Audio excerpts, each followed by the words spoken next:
I want to ask you guys this question, and we can move on to the next topic. Forgot we had topics. Rank these players. Free flow. Rank these players 1 to 5 based on who do you take to build your franchise around for the next 5 years. Tyrese Halliburton, Devin Booker, Cade Cunningham, Evan Mobley, and Paolo Banchero. Fuck Devin Booker. He's just a bit older. What's your list? Because these are all younger guys. Cade is one. Come on, Riv. Cade is one. Over Devin, dude. Devin is 28. What's your list? Say your top 5. Cade, what's the 5? Tyrese, Mobley, Booker. Paolo, Cade, Booker, Hallie. That's a damn screenshot. I did have Booker 3, but he's the oldest. So that one's like, it's a tough. I'll go Cade 1, Hallie 2, Mobley 3, Banchero 4, and I'll put Booker 5 because of age. So Booker's last. Because of age. Yeah. Here's the thing. I know the age factor matters somewhat, but Booker's in his prime. And if I'm thinking for the next 5 years, I'm thinking I'm getting elite level play from Booker for the next 5 years. But I don't think nobody's going to build a team at this point around Devin Booker. Well, there's a lot of teams that are looking to bring him in, maybe trade him to be the missing piece for their team and lead their team. Yeah, I think that's different than building your whole, like, if you already have an infrastructure and then you're bringing him into that, I think that's a lot different than you draft somebody you're building around. And the Suns right now, they're looking to trade KD, and hopefully with the assets they get back from that trade, maybe make another run with Devin Booker. So yeah, I don't believe to me, my list would be: I got Hallie 1, I have Cade 2, I would have Booker 3, and I would have Mobley. Did you change your list? I did. My bad. I'm just doing it on the fly. I had actually a reply right under that was actually that's my why list. I was wondering. Yeah. Thank you for clarifying that. So number 1, I was gonna change my shit in real time. Number 1, Tyrese. Number 2, Devin Booker. I think he's getting underrated. Like, I only take Tyrese over D-Book because of the playmaking and the offensive floor that he provides you, which is so high. But Devin Booker, I think, is a better player than Cade, Mobley, and Banchero. And he's one of the premier elite scorers in the league, and he can play make at a high level too. So I'm going 1 Hallie, 2 Booker, 3 Cade, 4 Mobley, and 5 Paolo. I can't have Banchero last. I think Mobley. Yeah. Mobley's last for me. That's the one thing I know. Mobley provides both sides of the ball that I think Paolo, he doesn't provide that elite defense. I just don't know what Mobley offensively is really. He's never going to be a 1 to me. But Mobley as a center this year without Giordano was averaging 25 and 10. Okay. Now, I think Mobley at the 5 has some offensive potential that people really haven't seen consistently yet. But I understand if you have him 5. But yeah, number 3 would be Cade because I think he's turning around the Pistons franchise, and that would be my list. I'm not top 5. Yeah. What about Paolo changing the Magic franchise? Not like Cade, but he's changed their franchise too. Yeah. And I would also argue, and this is crazy to say in hindsight, because in hindsight it's true, the Pistons roster is better than the Magic's right now. But I think the difference is that in hindsight, kind of coming into the year, nobody ever in their right mind would have said talent. I think it's top end talent though, because it's Franz, it's Paolo. I'm sorry, Joel. Yeah. It's Franz and Paolo. I'll respect Suggs when he's healthy. Thank you. But they're all comfortably better than KCP started to figure it out later, but then you went to Detroit. I'm not going to just disagree with you, but you have Cade. Duran really stepped up this. Yes, no doubt, but that's why I said Ivy, when he is healthy, I'm doing the same thing with Suggs. I'll do the same thing with Ivy. Asar, obviously, is really strong. Yeah. With respect, you have to, with how he looked this season, Tobias. Malik Beasley. You got the shooters this year, and Malik Beasley, who was almost 6th man of the year. Tobias, I'm with you, but none of them, are Franz. So, see, but I'm just saying, no, far from. All of them really eat off Cade. It's a team. I look at the Pistons, and that's a team. Yeah. I look at the Magic; their surrounding pieces. They just don't have no offense. So here's my rebuttal to that. Mm-hmm. I think that we've seen a 2-year sample size now of the Magic being a playoff team. Paolo has been the leading scorer on insanely high usage, on bad efficiency, and they have been better with him off the floor. Was he not efficient against the Cavs last year? Well, I'm saying for an entirety for... No, he was efficient. Regular season, I'm not looking at just the 7-game playoff sample. I'm looking at the entirety of his 2 seasons. He was great against He was a playoff riser. I'm talking about... against the Celtics. I'm looking at the entirety of his sample size. Regular season, the last 2 years, he has been inefficient.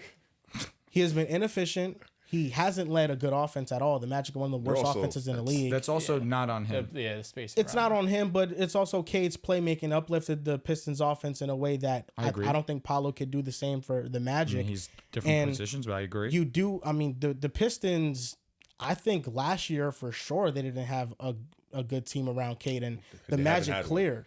And Suggs and Franz, they're awesome players. That's why I can't. Is 45% from the field bad? Yes. Well, what was his true shooting percentage? I can give you his EFG. It was 50. Well, his true shooting percentage was league average, below league average. But so 50 doesn't move you EFG? With Tatum and Luka, his first was by I'm asking. What is 50 EFG? 50 EFG bad? Oh, that's average. It's below average. 55 true shooting. That's average. Below average. No. But I'm just wondering because, not to nitpick wordage, is that bad? No, that's below average. Like for NBA standards, it's below average. I'll say you guys have convinced me on D-Book. I'll put him at 3. All right. I'm glad. That's why, for me, like, I can't say... Considering the lack of spacing, this is bad. I can't just look at... Well, his shot diet is terrible. I also think that's because the floor gets vacuum cleaned. Well, I also think he settles. He settles a lot. I think he settles a lot for a lot of mid-range shots. They're inefficient shots. He started the season off like we were getting MVP. Crazy. It's a multitude of both of what you guys are saying. I'm not disagreeing. Russell Westbrook, his MVP year. I know this is a crazy comparison, but Russell Westbrook, his MVP year, the spacing on that team was terrible. Oh God, he still shot well from mid range that year, but he didn't allow the defense to not let him get to the rim and finish. You also you're comparing the 6'3". I was gonna say 2 point guards. Also, Paolo's a 6'10" mismatch that settles for long mid range. He's not a guard. Like he's not a facilitator. That's not his game. There's a reason why. There's a reason why Niang basically told him like those shots aren't good shots. Niang be talking. I mean, he doesn't take good efficient shots, and that's why I thought he played much better in the second half of this year for Orlando because he stopped settling. If he starts going downhill more and starts using his size, he didn't settle and he was amazing. I do think the Paolo Cade ranking is debatable. Like I can understand going Cade after this season. For me, I view Cade and I view him in a lens of like he did change the Pistons franchise because they were terrible before and he had an all-NBA level year in his playmaking. He was top 5 in assists per game. He was a top 10, top 15 scorer in the league. Paolo Banchero, I don't know if he changed the Magic's franchise. I thought Franz and Suggs developed at a similar pace as him and they all came ready to play. They were there before him. Their team... and Franz was amazing as a rookie. In his second year, he took a leap too. Detroit 5? They were 6. 6? They played next for 3. What's the highest seed Orlando's ever been? They were last year 7? 3? No. Maybe 5. 5 Cleveland was 4. I'm sorry, you're right. I apologize. 4, I think. But the Magic aren't led by their offense; they're led by their defense, and they have defensive personnel. Yeah. But I think if you had to guess how many points Paolo averaged last year, how much? 23. I was gonna say 25. What do you think, Joel? In the regular season, I would say like 22. He averaged 25, almost 26. I believe it. I think that there's some efficiency we talked about, but again, 45% from the field, 19 attempts a game with the lack of spacing, 50% true shooting. I think when we're doing 50% EFG, 55% true shooting. Franz averaged 20 last year. No, Franz is a good player. Yeah, but I'm not here. Look at the. I'm not trying to minimize Franz. I know. I'm just saying it's like. And you were gonna say something. The drop off with Cade in the second best Piston is the considerable gap.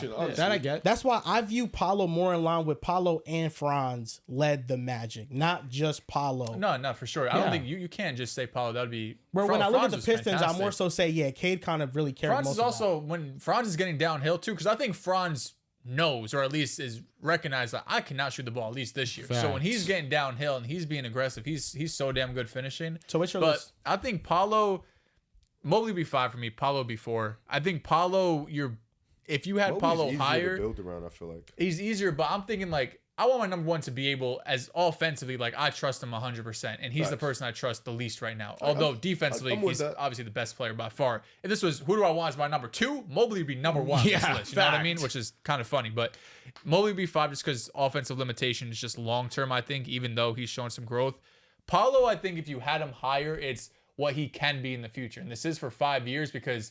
Physically, he's as gifted as all these guys on the list. He has the size. He has the strength. He's a guy that's shown he's able to play make. He's shown he's able to defend. He's shown he's able to get buckets at all 3 levels.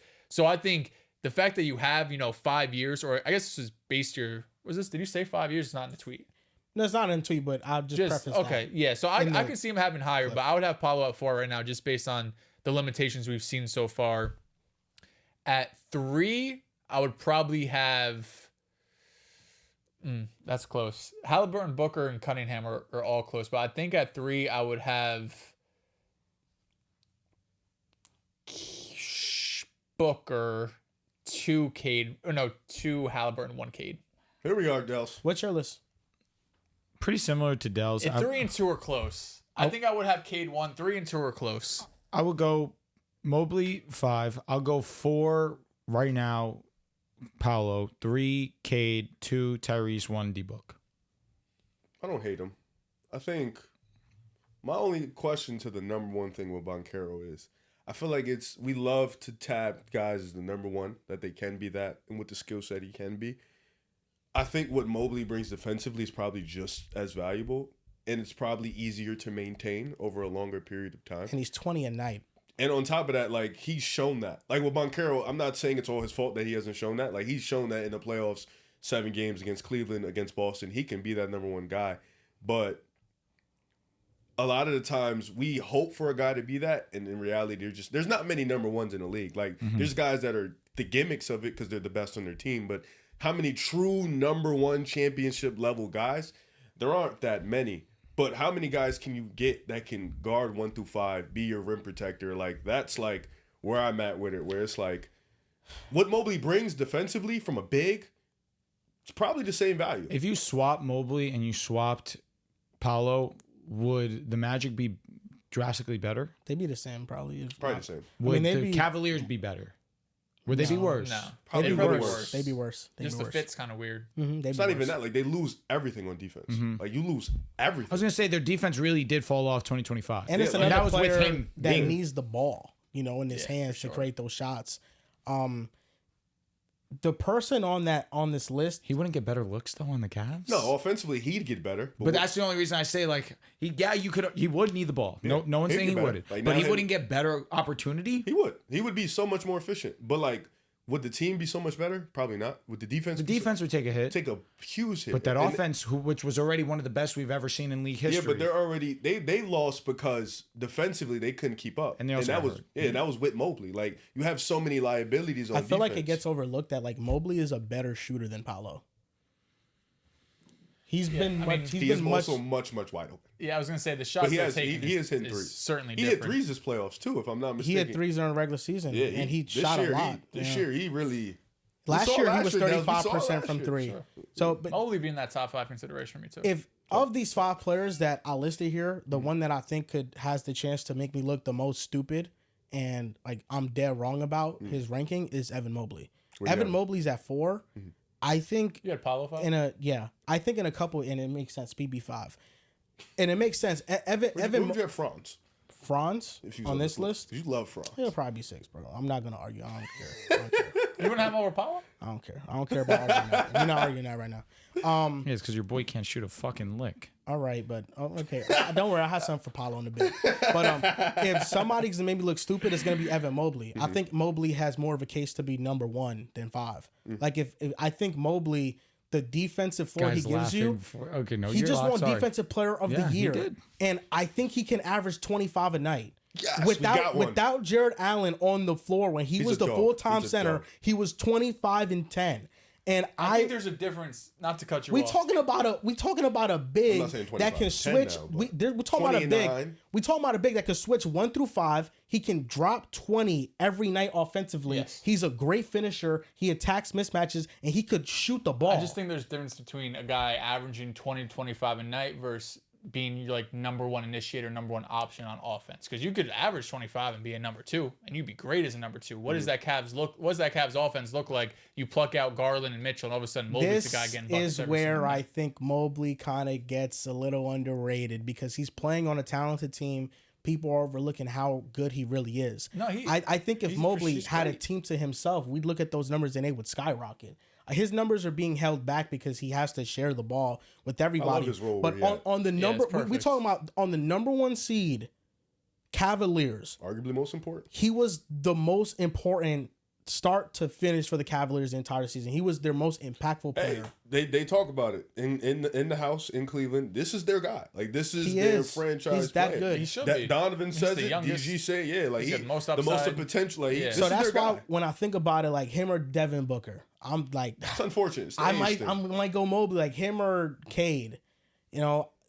that's why I think he has the chance to maybe look the most dumb. Him even over Howard. You're asking about number one. That's the only reason I had Mobley low. If you're telling me just like player for player, who would I rather have in my team, not knowing what the rest looks like, I think Mobley has an argument to number one on this list. But how many fits everywhere. How many players in his list though could be like the real number one? I just trust those other guys more just because I think offensively they still have higher ceilings. Because Paolo, and you mentioned the EFG thing, and he shot 50% EFG this year, Paolo, 50.4% EFG. I'm going to look at the last 2 seasons. If you guys want me to use his rookie year numbers, I'll use them too. That's fine. But this year, he was 50.4% EFG. That's 16th percentile amongst all NBA players, Paolo. 49.8% EFG last year, that was 11th percentile amongst all players. He's 67% at the rim, which is 43rd percentile. Last year, 64% at the rim. That was 27th percentile. On all mid-range shots, he shoots the long mid-range well. 40% this year, 43% last year. Just that short mid, he was at 43% this year, 37% last year. But overall, in his mid-range shots, this year, 42nd percentile, 39th percentile last year. And then on his threes, he's 33% this year, 34% last year. But overall, the EFG number is what I'm looking at. And this year, he was 16th percentile. So, like at surface level, 50%, it's not that bad. But like comparatively to the league, it was really below average. And there's a lot of things that attribute to that. It is the spacing of the team. It is his shot diet. There's a lot of things. Yeah. But I think the most important thing is his shot diet. I think if he comes into next year and makes it a point of emphasis to attack downhill more and get to the rim and become a better finisher, I think we'll see that efficiency skyrocket. I think he really limits himself with the type of shots that he settles for within the offense. And you have moments like versus the Celtics and Cavs in the playoffs where he's hitting those shots and that's like the height of what you can get. But I'm somebody that I value consistency overall, because I think if you don't look at the entire sample size, sometimes you can be misguided on what a player really is.